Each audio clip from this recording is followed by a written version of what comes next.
ಎಲ್ಲರಿಗೂ ನಮಸ್ಕಾರ. ಕೋಟೆ ಫಾರ್ಮರ್ಸ್ ಯೂಟ್ಯೂಬ್ ಚಾನಲ್ಗೆ ನಿಮ್ಮೆಲ್ಲರಿಗೂ ಕೂಡ ಸ್ವಾಗತ. ಇವತ್ತು ನಾನು ನನ್ನ ಹಸು ಸಾಕಾಣಿಕೆಯಲ್ಲಿ ಒಂದು ದಿನಕ್ಕೆ ಎಷ್ಟು ಆದಾಯನ ಪಡೀತಾ ಇದ್ದೀನಿ ಮತ್ತು ಒಂದು ತಿಂಗಳಿಗೆ ಎಷ್ಟು ಸಂಪಾದನೆ ಮಾಡ್ತಾ ಇದ್ದೀನಿ ಅನ್ನೋದನ್ನ ಈ ವಿಡಿಯೋ ಮುಖಾಂತರ ನಿಮಗೆ ತಿಳಿಸ್ತೀನಿ. ಬನ್ನಿ ಈಗ ವಿಡಿಯೋನ ಸ್ಟಾರ್ಟ್ ಮಾಡೋಣ. ಮೊದಲನೇದಾಗಿ ನಾನು ಏನು ಹೇಳಕ್ಕೆ ಇಷ್ಟಪಡ್ತೀನಿ ಅಂದರೆ, ಹಸು ಸಾಕಾಣಿಕೆಯಲ್ಲಿ 100% ಆದಾಯ ಐತೆ. ಇದು ನನ್ನ ಅನುಭವದ ಮಾತು. ಯಾಕಂದರೆ ನಾನು ಕೂಡ ಹಸು ಸಾಕಾಣಿಕೆನ ಮಾಡಿದ್ದೀನಿ. ನನಗೆ ಆದಾಯ ಅಂತೂ ತುಂಬಾ ಕಂಡು ಬರ್ತೈತೆ. ಯಾವುದೇ ಕಾರಣಕ್ಕೂ ಲಾಸ್ನೂ ಕೂಡ ಆಗಿಲ್ಲ, ಯಾವುದೇ ಕಾರಣಕ್ಕೂ ಆದಾಯನೂ ಕೂಡ ಕಮ್ಮಿ ಬರ್ತಾ ಇಲ್ಲ. ಕೆಲವೊಬ್ಬರು ನನಗೆ ಕಮೆಂಟ್ಸ್ಗಳನ್ನ ಮಾಡಿದ್ರು, ಅಣ್ಣ ಈಗೇನೋ ಆದಾಯ ಬರುತ್ತೆ, ತೆನೆ ಆದಮೇಲೆ ಆದಾಯ ಸಿಗತ್ತಾ ಸಿಗಲ್ವಾ ಅಂತ ಹೇಳಿದರು. ಈಗ ನನ್ನ ಹಸುಗಳನ್ನು ಕೂಡ 2 ತಿಂಗಳದ್ದು 1 ತಿಂಗಳದ್ದು ತೆನೆ ಆಗಿವೆ. ಆದ್ರೂ ಕೂಡ ಆದಾಯ ಸಿಗ್ತಿದ್ದ ಆದಾಯನ ಈಗ ಸಿಗ್ತಾ ಇಲ್ಲ, ಸ್ವಲ್ಪ ಆದಾಯನ ಕಮ್ಮಿ ಸಿಗ್ತೈತೆ.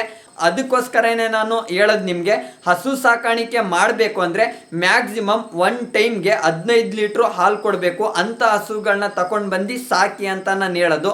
15 ಲೀಟ್ರು 1 ಟೈಮ್ಗೆ ಕೊಟ್ಟರೆ ಅದು ತೆನೆ ಆದ್ರೂ ಕೂಡ ಮ್ಯಾಕ್ಸಿಮಮ್ 8 ಲೀಟ್ರು 7 ಲೀಟ್ರು ಆದರೂ ಕೊಡ್ತವೆ. ಆ ಟೈಮಲ್ಲೂ ಕೂಡ ನಮಗೆ ಯಾವುದೇ ಕಾರಣಕ್ಕೂ ಲಾಸ್ ಆಗಲ್ಲ. 7 ಲೀಟ್ರು ಹಾಲು ಕೊಟ್ಟರು ಕೂಡ ನಮಗೆ ಮ್ಯಾಕ್ಸಿಮಮ್ ತಿಂಗಳಿಗೆ ಒಂದು 5,000 ಆದರೂ ಕನಿಷ್ಠ ನಮಗೆ ಆದಾಯ ಸಿಗತ್ತೆ. ಅದಕ್ಕೋಸ್ಕರ 15 ಲೀಟ್ರು ಕೊಡುವ ಹಸುಗಳನ್ನ ನಾವು ತಗೊಂಡು ಬಂದು ಸಾಕಬೇಕು.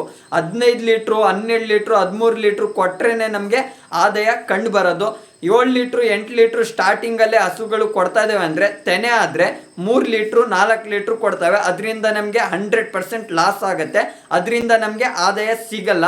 ಮತ್ತು ಕೆಲವೊಬ್ಬರು ಹಸು ಸಾಕಾಣಿಕೆಯಲ್ಲಿ ಆದಾಯ ಸಿಗತ್ತೆ, ಬಟ್ ಕೈ ತಿಂಡಿಗಳಿಗೇನೆ ಜಾಸ್ತಿ ಖರ್ಚು ಮಾಡಿಬಿಡ್ತಾರೆ. ಅಂದರೆ ಫೀಡ್ಸು, ಗೋಧಿ ಬೂಸ, ಕಡಲೆ ಬೂಸ ಜಾಸ್ತಿ ಖರ್ಚು ಮಾಡಿಬಿಡ್ತಾರೆ. ಈ ಹಸು ಸಾಕಾಣಿಕೆಯಲ್ಲಿ ಕೈ ತಿಂಡಿಗಳಿಗೇನೆ ಜಾಸ್ತಿ ಖರ್ಚಾಗೋದು. ಅದರಿಂದ ಹಸು ಸಾಕಾಣಿಕೆಯಲ್ಲಿ ನಮಗೆ ಆದಾಯ ತುಂಬಾನೇ ಕಮ್ಮಿ ಕಂಡು ಬರುತ್ತೆ.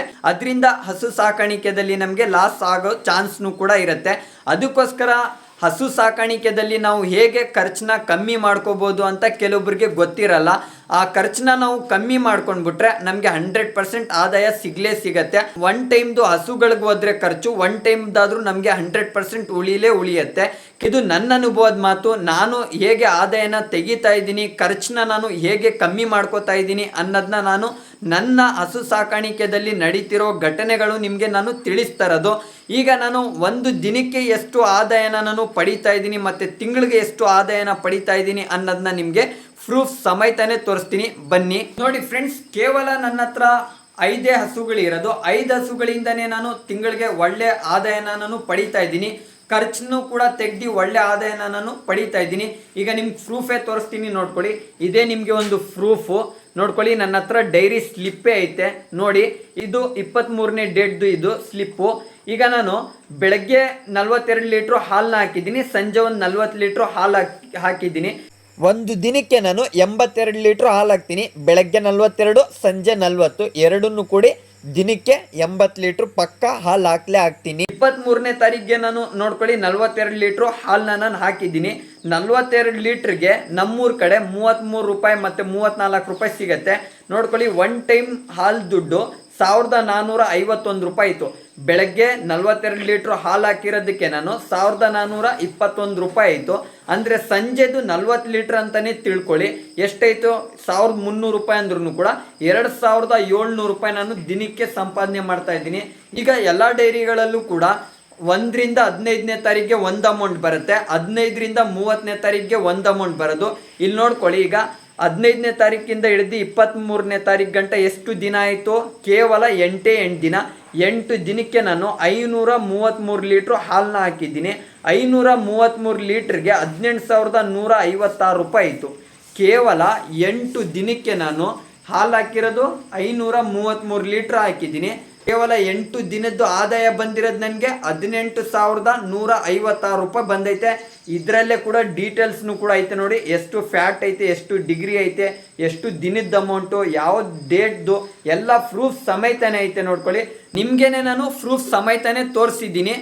ಕೇವಲ 8 ದಿನಕ್ಕೆ 533 ಲೀಟ್ರ್ ಹಾಲನ್ನ ನಾನು ಹಾಕಿದ್ದೀನಿ. 533 ಲೀಟ್ರು ಇಂಟು 34 ರೂಪಾಯಿ. ನೀವೇ ಲೆಕ್ಕಾಚಾರ ಮಾಡಿ ನೋಡ್ಕೊಳ್ಳಿ. ನನಗೆ ಕೇವಲ 8 ದಿನಕ್ಕೆ 18,156 ರೂಪಾಯಿ ಆಯಿತು. ಕೇವಲ 8 ದಿನಕ್ಕೆ 18,156 ರೂಪಾಯಿ ಅಂದರೆ ಒಂದು ತಿಂಗಳಿಗೆ ಹೆಚ್ಚು ಕಮ್ಮಿ ಹಾಲಿಂದ ನಾನು 80,000 ರೂಪಾಯಿ ಸಂಪಾದನೆ ಮಾಡ್ತೀನಿ. ಮತ್ತು ಸಹಾಯಧನ ಅಂತ ಗೋರ್ಮೆಂಟಿಂದ 1 ಲೀಟ್ರಿಗೆ 5 ರೂಪಾಯಿ ಬೋನಸ್ ಬೇರೆ ಕೊಡ್ತಾರೆ. ಅದನ್ನು ಕೂಡ ಸೇರಿಸಿದ್ರೆ ಒಂದು ತಿಂಗಳಿಗೆ 1,00,000 ಹತ್ತತ್ರ ಸಂಪಾದನೆ ಮಾಡ್ತೀನಿ. ಮತ್ತು ಹಸು ಸಾಕಾಣಿಕೆಯಲ್ಲಿ ಲಾಭ ಐತೆ ಅಂತ ನಿಮಗೇನೆ ಈಗ ನಾನು ತಿಳಿಸಿದ್ದೀನಿ. ಹಸು ಸಾಕಾಣಿಕೆಯಲ್ಲಿ ನಾವು ಲಾಭನ ತೆಗಿಬೇಕಂದ್ರೆ ಹಸುಗಳು ಚೆನ್ನಾಗಿರಬೇಕು. ಅಂದರೆ 15 ಲೀಟ್ರ್ ಒನ್ ಟೈಮ್ಗೆ ಹಾಲು ಕೊಟ್ಟರೆ ನಮಗೆ ವರ್ಕೌಟ್ ಆಗೋದು. 5 ತಿಂಗಳದ್ದು ಇಲ್ಲ 4 ತಿಂಗಳದ್ದು ತೆನೆ ಆದ್ರೂ ಕೂಡ ಮ್ಯಾಕ್ಸಿಮಮ್ 15ರಿಂದ ಅರ್ಧಕ್ಕರ್ಧ ಹಾಲು ಕಮ್ಮಿ ಆದ್ರೂ ಕೂಡ ಒಂದು 8 ಲೀಟ್ರ್ ಆದರೂ ಹಸುಗಳು ಕೊಡ್ತವೆ. ಇಲ್ಲ 7 ಲೀಟ್ರ್ ಹಾಲಾದರೂ ಕೊಟ್ಟರು ಕೂಡ ನಮಗೆ ಯಾವುದೇ ಕಾರಣಕ್ಕೂ ಲಾಸ್ ಆಗಲ್ಲ. ಆ ಟೈಮಲ್ಲೂ ಕೂಡ ನಮಗೆ ಒಂದು ಹಸುವಿಂದ 5,000 ರೂಪಾಯಿ ಆದರೂ ಉಳಿಯುತ್ತೆ.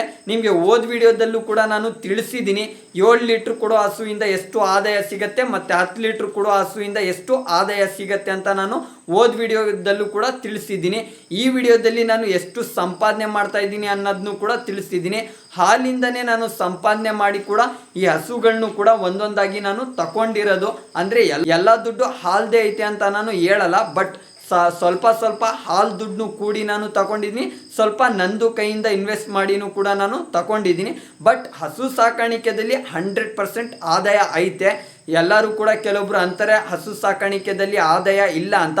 ಬಟ್ ಹಸು ಸಾಕಾಣಿಕೆಯಲ್ಲಿ ನಮಗೆ ಆದಾಯ ಬರುತ್ತೆ. ಬಟ್ ನಾವು ಹೇಗೆ ಖರ್ಚು ಮಾಡಬೇಕು, ಯಾವ ಥರ ನಾವು ಆದಾಯನ ಜಾಸ್ತಿ ತಗೋಬೋದು, ಹೇಗೆ ನಾವು ಖರ್ಚನ್ನ ಕಡಿಮೆ ಮಾಡ್ಕೋಬೋದು ಅನ್ನೋದನ್ನ ಕೆಲವೊಬ್ಬರಿಗೆ ಗೊತ್ತಿರಲ್ಲ. ಅದರಿಂದ ಅವರು ಖರ್ಚು ಜಾಸ್ತಿ ಮಾಡ್ತಾರೆ, ಅದರಿಂದ ನಮಗೆ ಆದಾಯ ಕಂಡು ಬರಲ್ಲ. ಮತ್ತು ಕೆಲವೊಬ್ರು 7 ಲೀಟ್ರದ್ದು 8 ಲೀಟ್ರದ್ದು ಹಸುಗಳನ್ನ ತಗೊಂಡು ಬಂದ್ಬಿಟ್ಟು ನಮಗೆ ಲಾಸ್ ಆಗ್ತೈತೆ, ನಮಗೆ ವರ್ಕೌಟ್ ಆಯ್ತಾ ಇಲ್ಲ, ಫೀಡ್ಸ್ಗೆ ಜಾಸ್ತಿ ದುಡ್ಡು ಅಂತ ಕೆಲವೊಬ್ರು ಅಂತಾರೆ.